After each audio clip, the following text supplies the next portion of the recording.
Aujourd'hui, plus de 25 000 Français vivent au Sénégal. Malheureusement, nombre d'entre eux vivent dans des conditions précaires.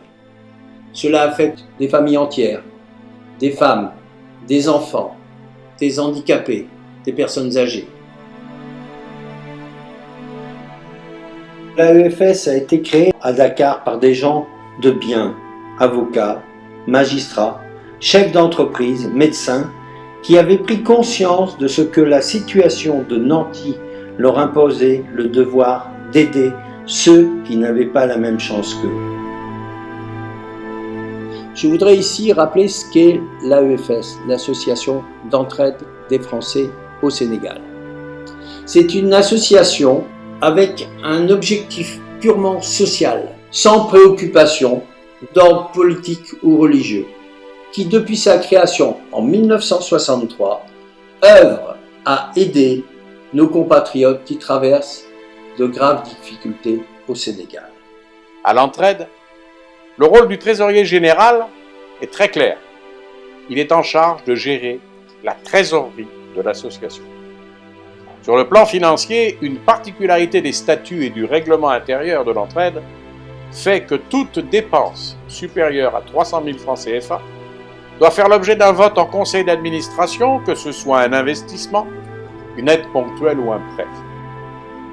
Lors d'un conseil, le président propose l'étude des dossiers générateurs de dépenses parvenus à l'entraide depuis le dernier conseil, autrement dit le conseil précédent.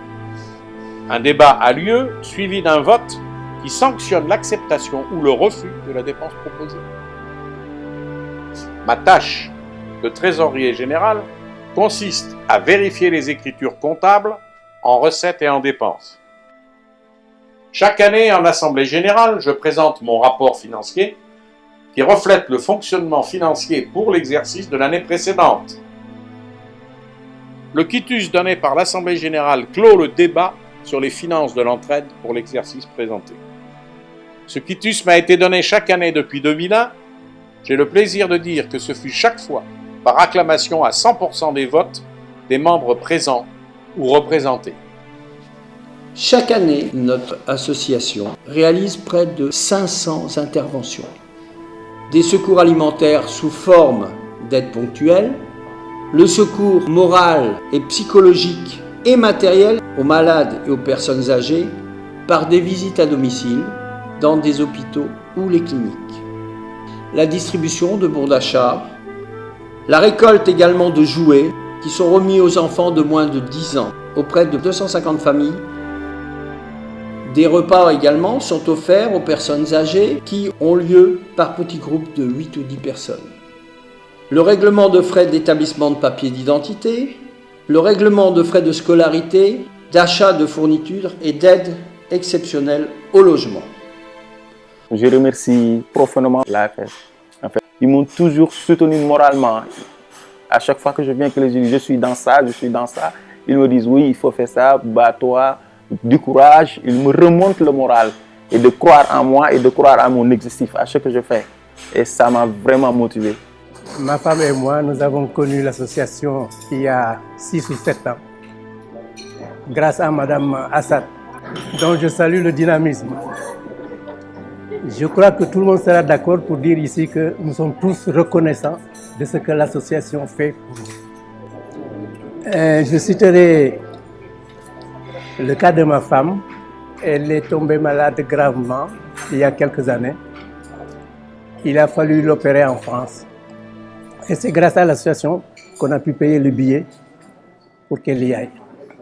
Je suis veuve depuis 32 ans. Mon mari est décédé. Il était dans l'armée. Et l'association est venue vers moi parce que j'avais attrapé un cancer de sein et je suis demandé l'aide. Je suis allé au consulat demander de l'aide pour me soigner parce que ça coûtait très cher. Les médicaments coûtaient énormément cher. Et c'est à ce moment-là, en 1990, à ce moment-là, que l'association m'a toujours aidé. Notamment pendant les fêtes de Noël, par exemple, je reçois un peu d'argent et ça me servait à passer les Noëls avec ma petite famille.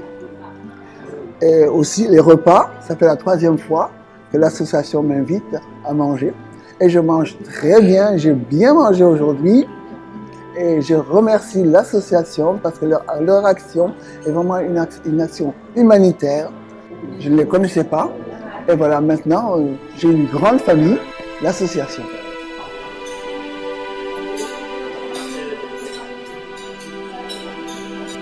Je rappelle que ces aides ne peuvent être accordées essentiellement grâce à l'attribution exceptionnelle provenant de la réserve parlementaire, à la subvention du ministère des Affaires étrangères, au bénéfice de la soirée annuelle du gala, à la générosité des membres bienfaiteurs et donateurs qui tiennent à rester dans l'anonymat, et enfin aux cotisations de nos adhérents. Mais cela reste largement insuffisant pour répondre à toutes les sollicitations. Vous pouvez nous aider à soulager nos compatriotes en difficulté et participer à nos actions.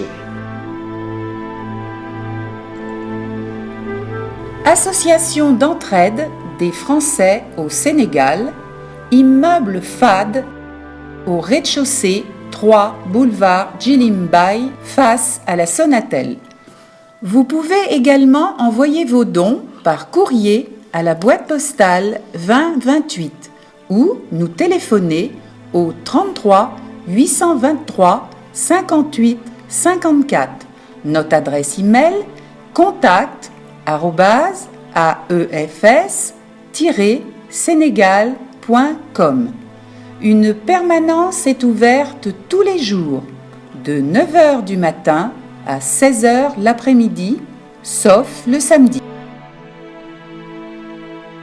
Rejoignez-nous, aidez-nous à les aider. Adhérez à l'AEFS.